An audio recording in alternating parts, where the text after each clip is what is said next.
Okay, this is Thomas Freed on the Liberty Works Radio Network. This is the Truth Attack Hour. And yes, that's right, folks. We're back. We're back with the Truth Attack. Okay, I've got a lot of stuff I want to get into today, so let's just get the preliminaries out of the way. We are the Liberty Works Radio Network, and we do need the support of the members of the listening audience to keep the broadcast network operating and the shows coming. So, if you enjoy the shows, the information, the lectures, the hosts and guests on the other shows on the network, we sure would appreciate it if you could find your way over to libertyworksradionetwork.com. That's all one long string, Liberty Works Radio Network, and get signed up as a monthly subscribing member. Even if it's as little as $10, $20 a month, every membership helps, and we need your support to keep the broadcasts and the information coming and the network operating.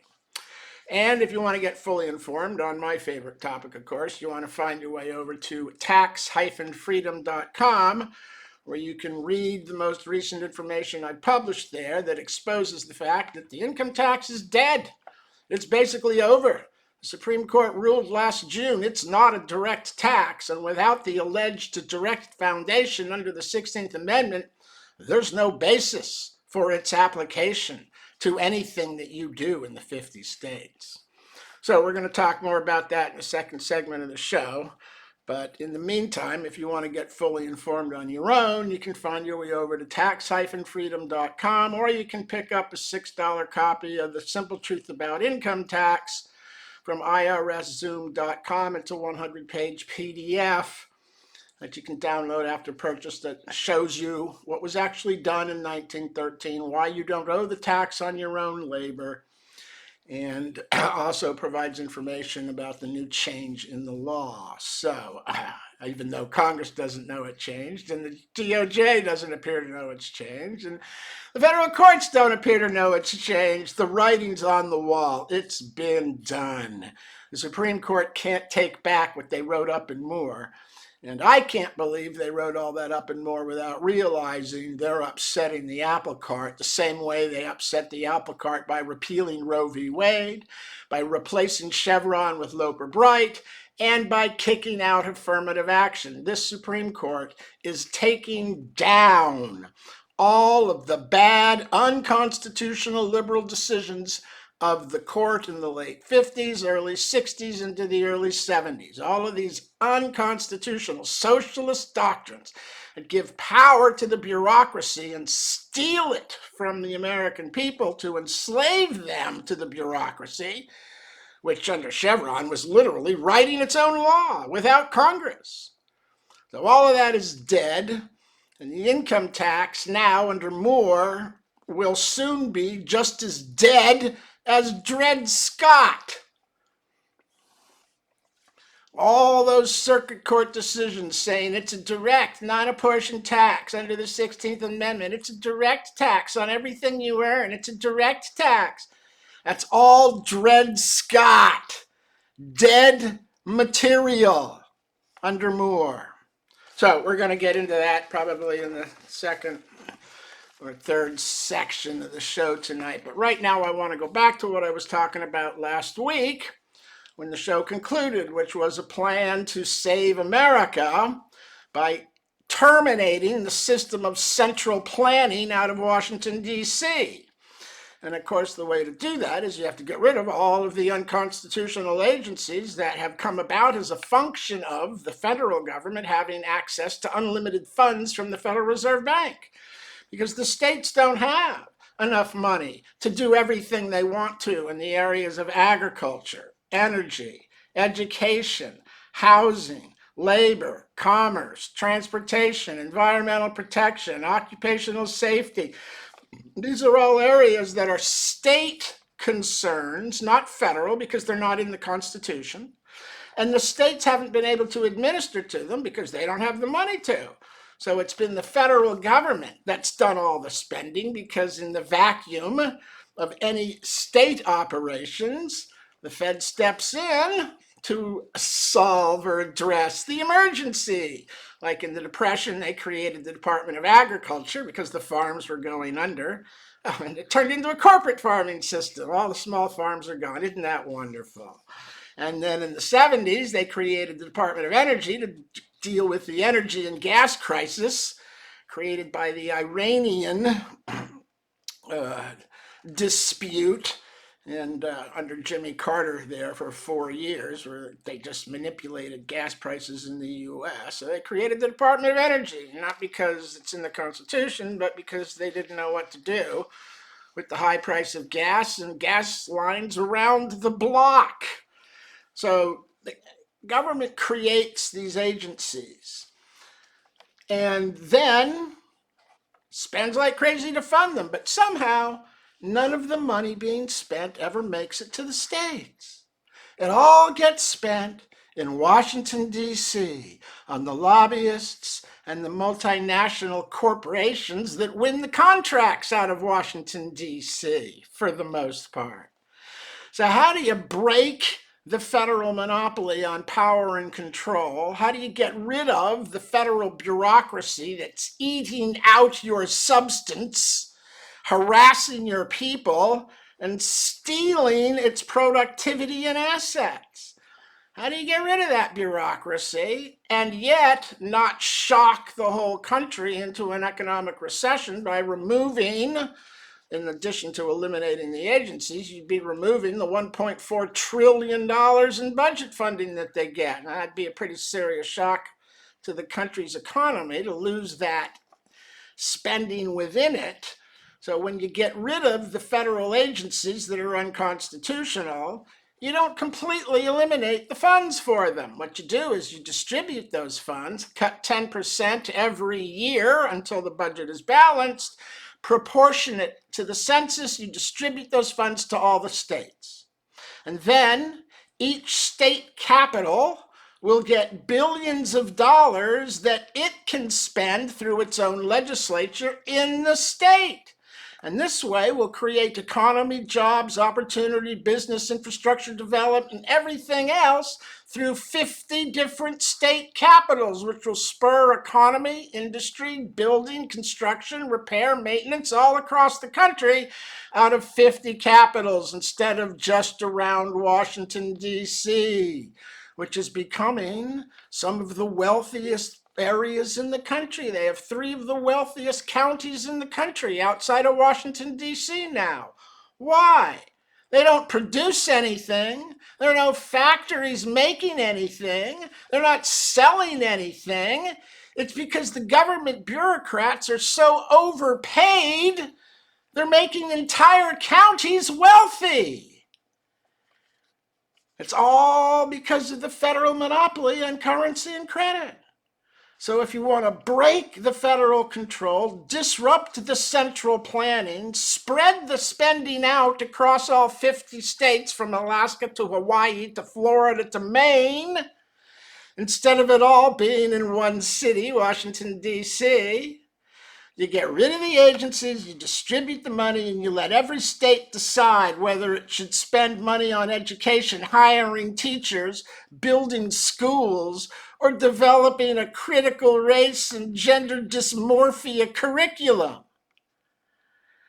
Let each state decide if they should frack for gas, drill for oil, or build windmills and put solar panels on the roof of the Capitol.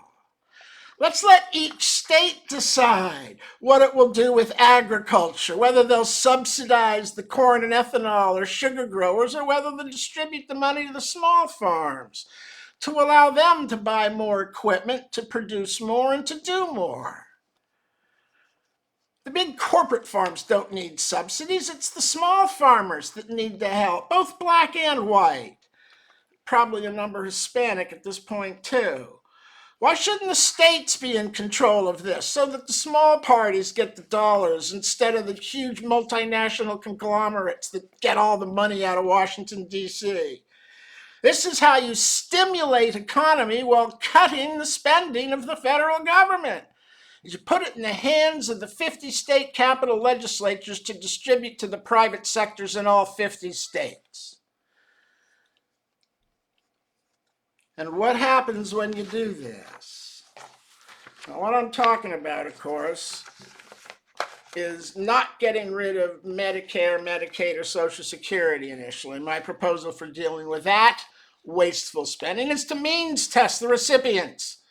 If you means test your recipients and only give the benefit to people that actually have a financial need of the benefit, you'll have a large enough benefit pool to pay out a meaningful benefit to those that need it, which in Social Security would be a check of $1,500 a month for the poorest rather than $500. You can't live on $500, but they're only getting $500 because all the money is being given at $2,000 to $3,000 a month to people who are wealthy and don't need the benefit, but are taking it because they're old and insecure and they don't want to spend their own $1 million holdings.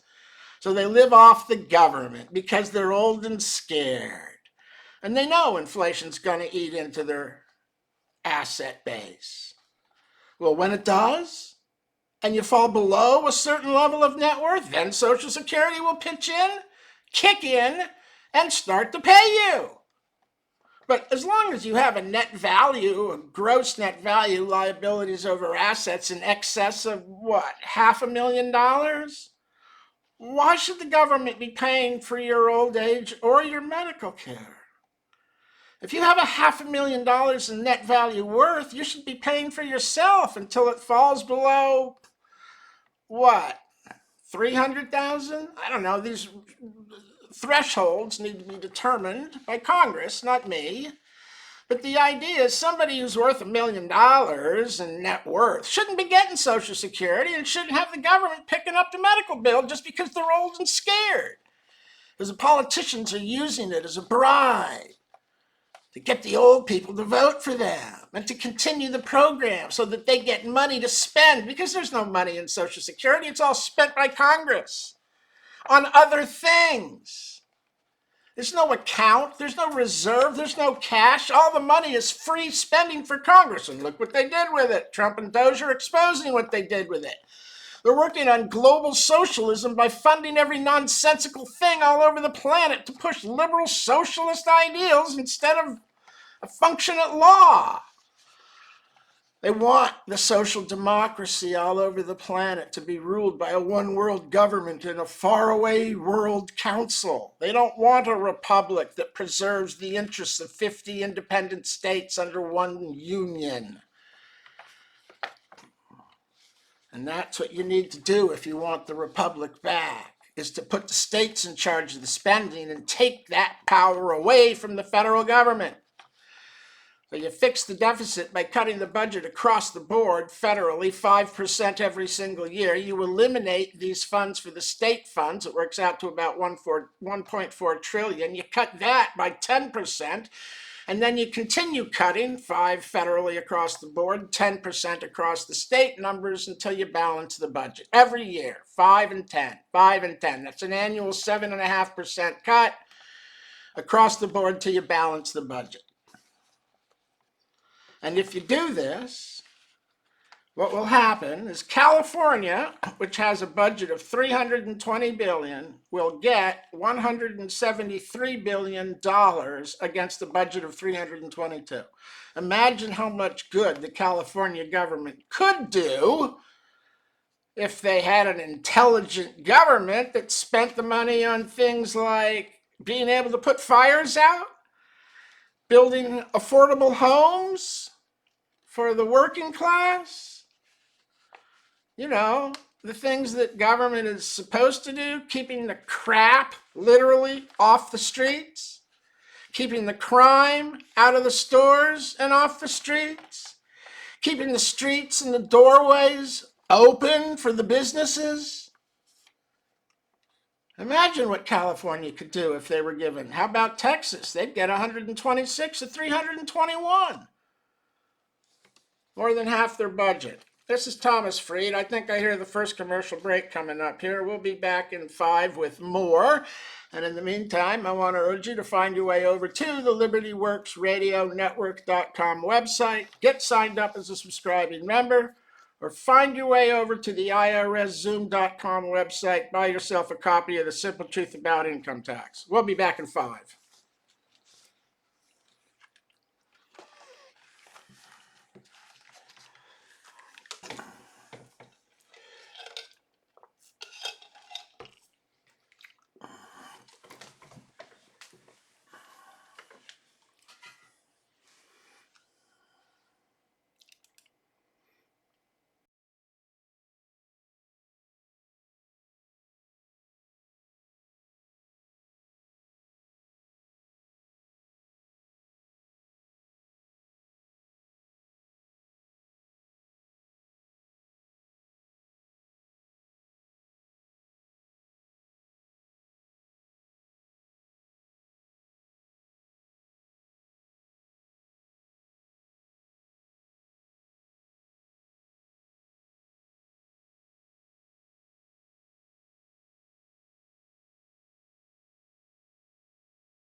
Okay, this is Thomas Freed on the Liberty Works Radio Network. This is a Truth Attack Hour, and let's just get right back into this. If we're talking about implementing a plan to save the Republic and end the central planning socialism out of Washington, D.C., which of course starts with getting rid of all the government departments and agencies that aren't constitutionally authorized to exist and distributing the funds for those agencies to the states proportionate to the census. And we're talking about 1.4 trillion, and this is outside of the 2.3, well, there's HHS, Health and Human Services, has a budget of 2.3 trillion. 2.3 trillion on Medicare and Medicaid, which is 1.7 trillion. And then there's another 660 billion spent on other things. And I think that 660 billion should go out to the states, and we'll leave Medicare and Medicaid being means tested under control of the federal government for a little while, because clearly the way to solve healthcare is not to have the government provide insurance through insurance companies. That's just nonsense. Insurance companies don't provide health care. They provide profits for their shareholders. They can give a crap if anybody gets health care. That's all a dog and pony show, a distraction. The healthcare companies, the insurance companies, make damn sure no doctor ever sees a patient under the Hippocratic Oath and its promise to treat and provide care regardless of the patient's ability to pay. When you make the insurance company the gatekeeper, nobody sees the doctor who can't pay, and the Hippocratic Oath falls by the wayside as medicine is turned into a business rather than a calling. If you want to provide health care through the government, you need a network of hospitals and clinics staffed by doctors, nurses, and EMTs that are employed by a U.S. healthcare corps, a U.S. Health Corps, which is a military-like organization run by doctors under a military command structure, not a civilian agency under a bureaucratic command structure or lack of command. Because there is no accountability inside a bureaucracy, and you can't do that with the medical system. It should be doctors, nurses, and EMTs, and the way you build the system is you give scholarships to doctors and nurses and EMTs to go to med school and get the degree and then come serve in the U.S. Health Corps for 7 years as a doctor, 5 years as a nurse, 3 years as an EMT in exchange for the degree. And you can build out the U.S. Health Corps, turn the VA into a civilian network that serves everyone, not just veterans, because it doesn't serve veterans being the bureaucracy, and it is. You need to switch it all out, turn it into a U.S. healthcare, put it under a military command structure where accountability can be held, run by doctors and nurses that staff the hospitals. They're just paid on salary by the Health Corps, just like the military. And you're doing the same thing that West Point and Annapolis does with the athletes. You get a scholarship, you're bound to 7 years of service, and then you can go off and be pro. David Robinson did it. Roger Staubach did it. Well, you do the same thing with the U.S. healthcare. 7 years of service in exchange for the scholarship to med school. Repay the loan with service to the country. We build out a network, and the hospital just performs the services needed without cost because the doctors are all salaried and the government is picking up the cost on the materials and goods and machinery and equipment and location. That's the only way to provide health care, because hospitals and clinics, insurance companies don't do it. That's just a lie. That's just a lie. Insurance companies don't care about health care. They don't exist to provide health care. Making them the gatekeeper makes sure that it's never health care. It's only a business for profit. So let's get back to distributing the money to the states. As I was saying, if you gave this proportionate share of the 1.4 trillion freed up by eliminating the unconstitutional federal agencies, California gets 170 more against the 320 billion. Florida gets 93 billion more against 116 on their budget. They spend half of what California does, and they get 93 billion.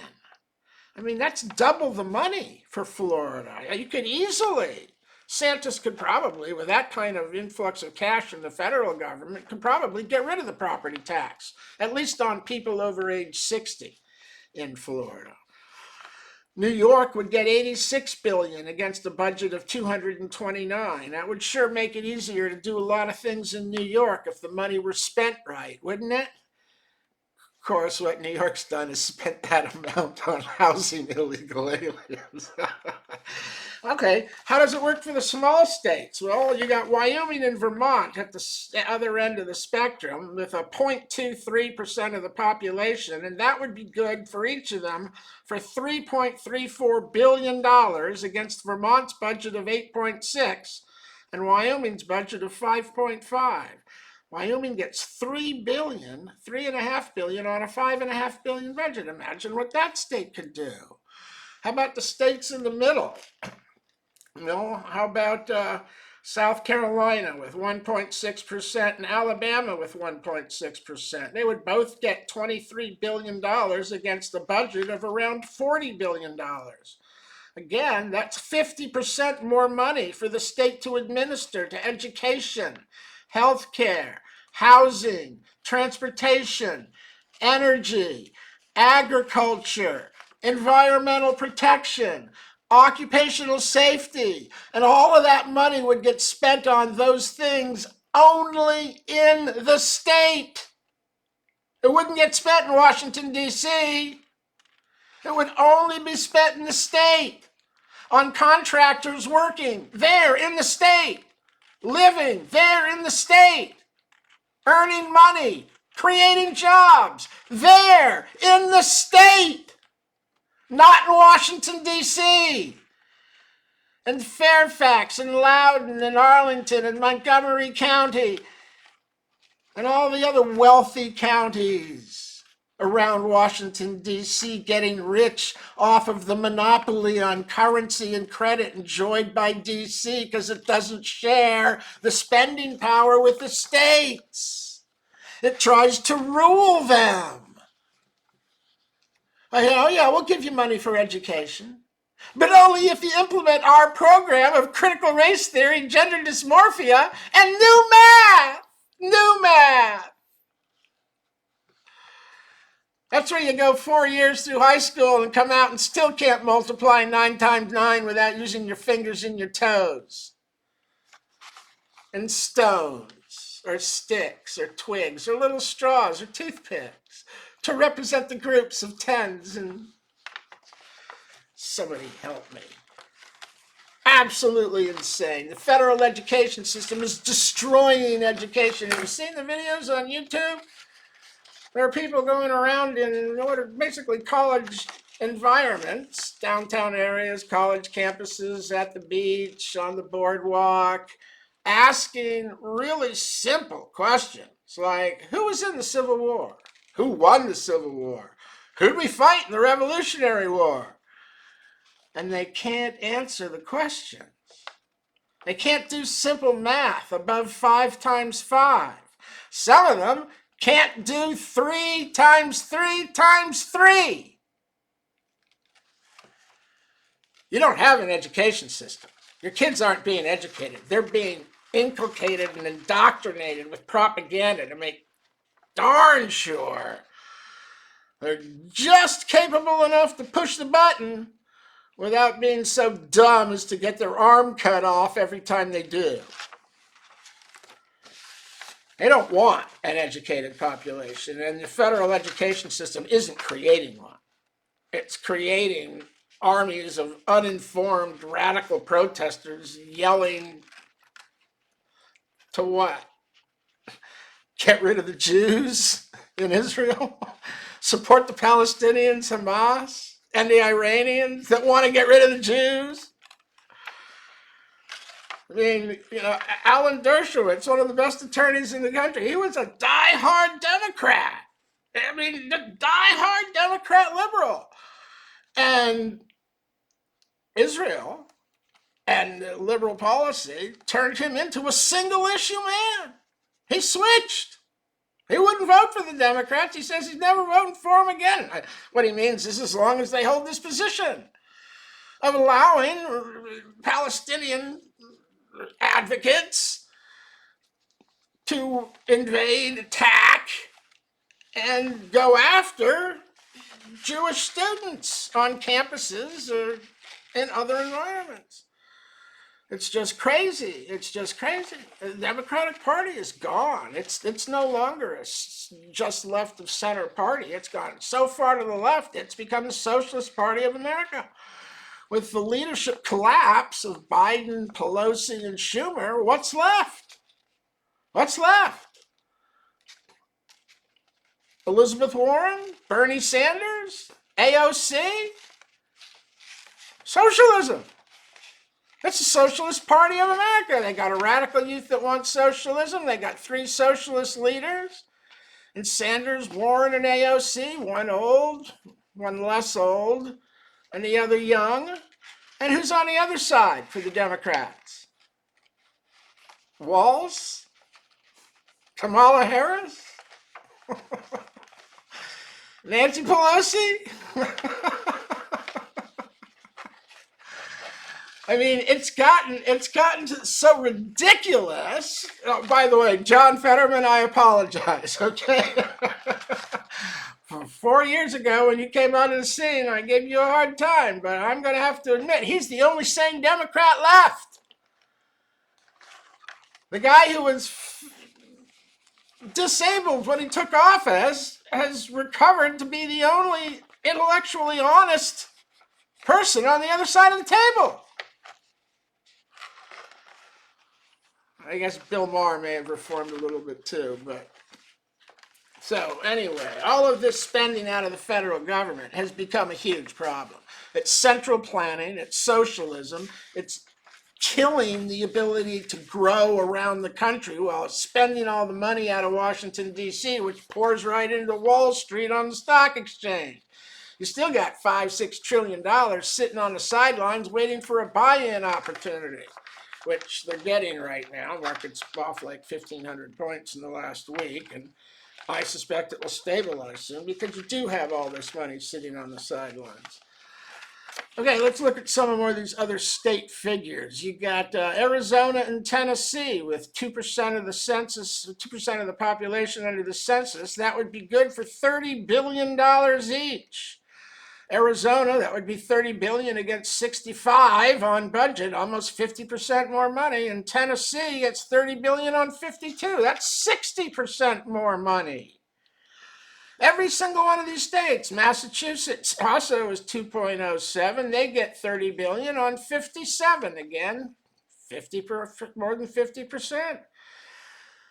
The large states, the middle states, the small states, every single one of them works to provide anywhere from 50 to 100% more budget dollars for the state to have to utilize to spur economy in the state, to produce housing that's needed in the parts of the state, to provide medical services through hospitals where it's needed, to provide teachers where it's needed, schools where it's needed, transportation where it's needed, fix the infrastructure, the bridges, the roads, build the connecting highways that are needed. All of these things are what should be done by the states, in the states, and not by the federal government all over the rest of the planet. Let's keep the money at home, and let's restore the republic and get rid of the socialist central government that's destroying us. And of course, the next point on my plan is to get rid of the income tax and the Internal Revenue Service because it's been a constitutional fraud since World War II. There is no constitutional authority to tax your labor, and we need to get rid of it to free labor from the burden of federal taxation, direct taxation, which is unconstitutional. You immediately replace the IRS with the Corporate Revenue Service and get rid of the income tax with a 5% flat tax on all corporate revenues paid every month. Okay, I think I hear the second commercial break coming up, so I'll be back in 5 with more because I do want to get into what the Supreme Court did last June and what it means to everybody in America, even though nobody in America seems to understand it.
Okay, this is Thomas Freed on the Liberty Works Radio Network. This is the Truth Attack Hour, and we're just going to get right back into it. As I was saying when the commercial break came up, we need to get rid of the income tax, both the personal and the corporate.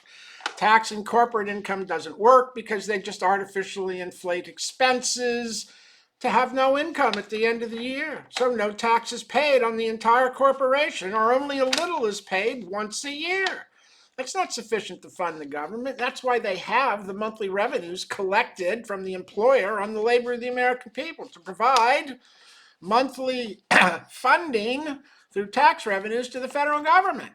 Of course, none of the tax actually goes in the Treasury, and none of it is used to fund the operation of the government. So it's all a lie, because the government is operating by borrowing the capital from the Federal Reserve Bank, which is why it's at 36 trillion and going up faster than ever before. But we need to get rid of the income tax. It doesn't work. It doesn't fund the government. It motivates people to not work, or to only work so hard and no harder. It doesn't motivate people to make as much as they can. And if you remove the income tax and replace it with no tax at all on the American people, you're free to keep your money to afford the higher price of everything under the devalued, inflated dollars that Biden created over the last 4 years. No tax on labor, no tax on private property, no tax on rent, interest, dividends, alimony, commissions, annuities. Nothing that people do in the 50 states is taxable. None of those sources are subject to taxation indirectly by impost, duty, or excise under Article 1, Section 8, which is what Congress says the income tax is under the 16th Amendment. It's not a direct tax. And of course, there's no arguing, but that is what the federal government has been doing, is enforcing the income tax as a direct tax on all earnings, not just profit, all earnings as sources of gross income under Section 61. So it's all been a very direct application of the tax on the basis of earnings. But that's not a valid basis for indirect taxation by impost, duty, or excise unless you're a corporate person, a foreign person, or a licensed person, or in the territories or possessions or a foreign country under a tax treaty. Labor in the 50 states is conducted by right, not any taxable privilege, and working at an occupation, common occupation at law of one's own choosing, that doesn't involve alcohol, tobacco, firearms, petroleum fuels, or other taxable commodities or items, is not a federally taxable activity or transaction, which the Supreme Court says and more is how income taxes are applied indirectly. It's not a new power to tax, neither directly nor indirectly.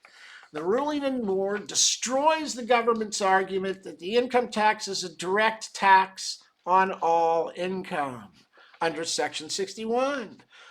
That is not a valid basis for indirect taxation, which is what the court says, nor the income tax is. It's neither a new power to tax directly and without limitation, as they've been arguing and doing for 60 years, nor is it a new power to tax indirectly as a fourth power beyond impost, duty, and excise. Any such allegation of an indirect tax on income on all sources that couldn't be avoided, well, you can say it's indirect, but it's not. If it can't be avoided and it's on sources, that's not indirect taxation. The proper role of income, according to the Supreme Court, since 1913 or 1916 in the Brushaber decision in Stanton v. Baltic Mining, the original decisions of the Supreme Court upholding the income tax, is that income is not the object of the tax. Income is not the subject of taxation.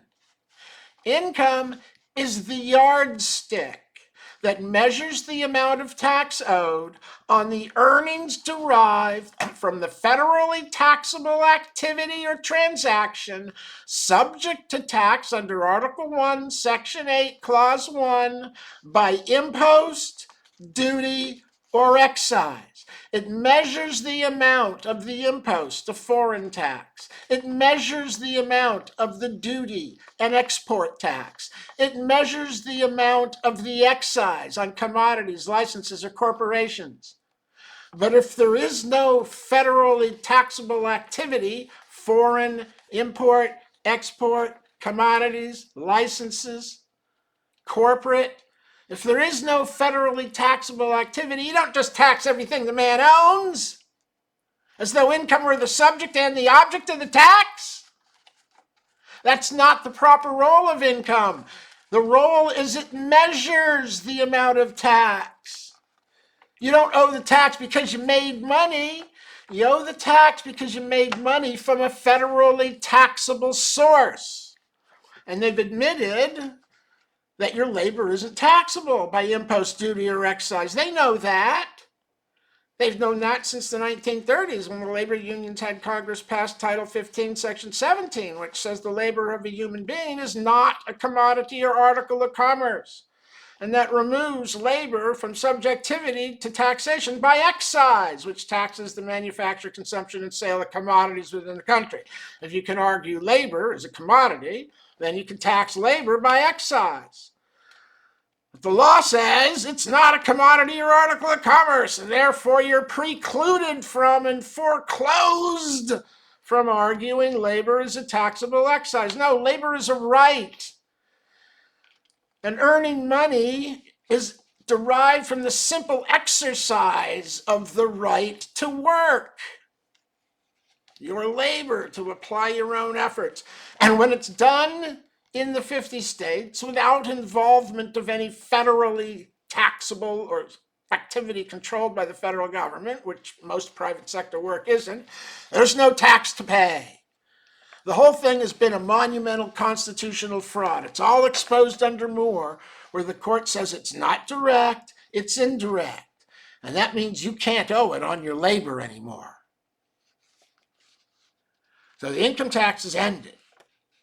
It's already done. It's already done. The rest of you, I don't know why you don't see it. It's because you don't understand constitutional taxation, which is why I've been trying to explain it to you for 30 years. But what Moore means is that everything they've been saying is frivolous and wrong turns out to be true. Why don't we read from the Supreme Court to see what we don't have to change an argument, because it's all correct. It's been the government with the frivolous argument. Here, now, from Flint v. Stone Tracy, the tax being an excise, its imposition must conform to the canon of uniformity. There has been no departure from this requirement. According to the settled doctrine, the uniformity exacted is geographical, not intrinsic. That means it has to operate the same in all 50 states. But it says it's an excise. Income tax is an excise. It goes on. Duties and imposts are terms commonly applied to levies made by government on the importation or exportation of commodities. Excise taxes are taxes laid upon the manufacture, sale, or consumption of commodities within the country, upon licenses to pursue certain occupations, and upon corporate privileges. The requirement to pay such indirect tax involves the exercise of the privilege, and if business is not done in the manner described, no tax is payable. It is the privilege which is the subject of the tax, and not the mere buying, selling, or handling of goods. Now, this is from Flint v. Stone Tracy, which was in 1911. It's constitutional law now, having been cited over 600 times by the federal court since 1911. And this is the original holdings that Bruchaber was based on. It's not direct, it's indirect. It was an excise in 1909, and it was introduced as a tariff under the Underwood-Simmons Tariff Act of October 3rd, 1913. The original income tax legislation was a tariff act. That's an impost, the power to tax foreign activity.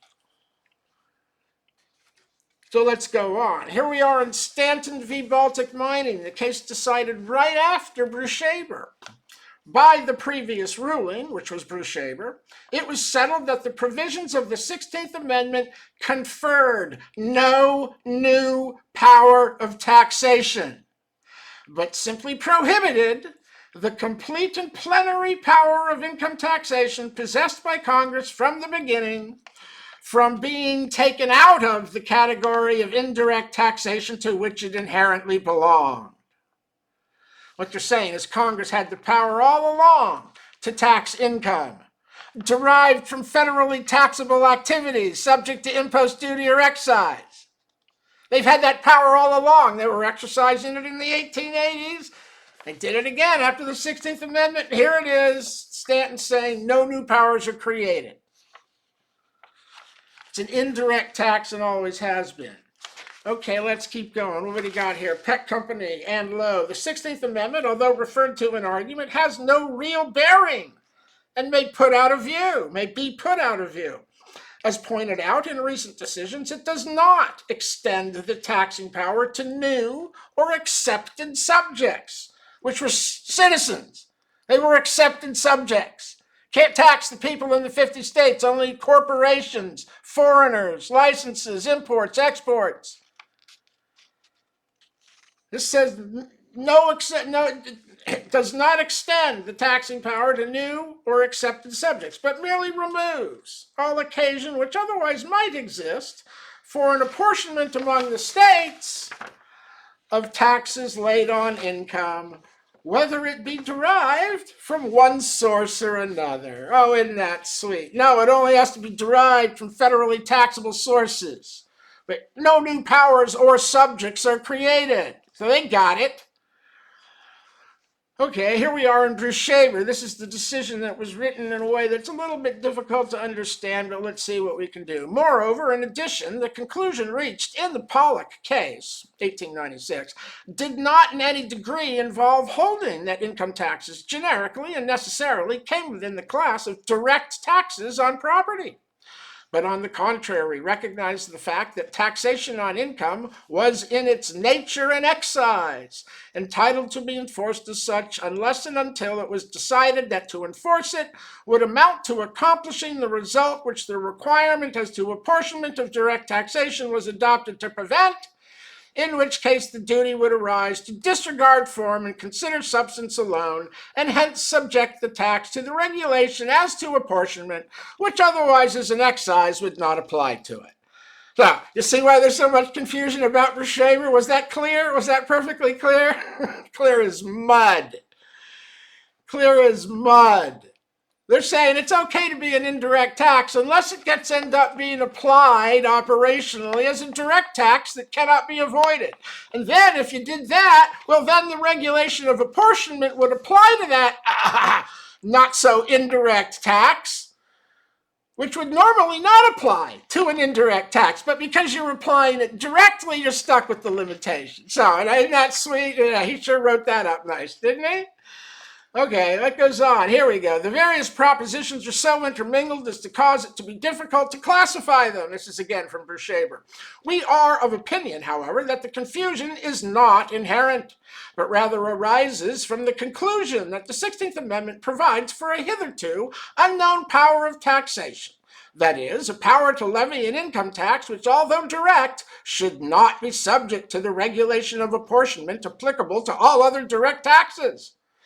And the far-reaching effect of this erroneous assumption will be made clear by generalizing the many contentions advanced in argument to support it. Now, I have had courts cite this precise paragraph as the authority to tax directly, leaving out the last sentence and the far-reaching effect of this erroneous assumption.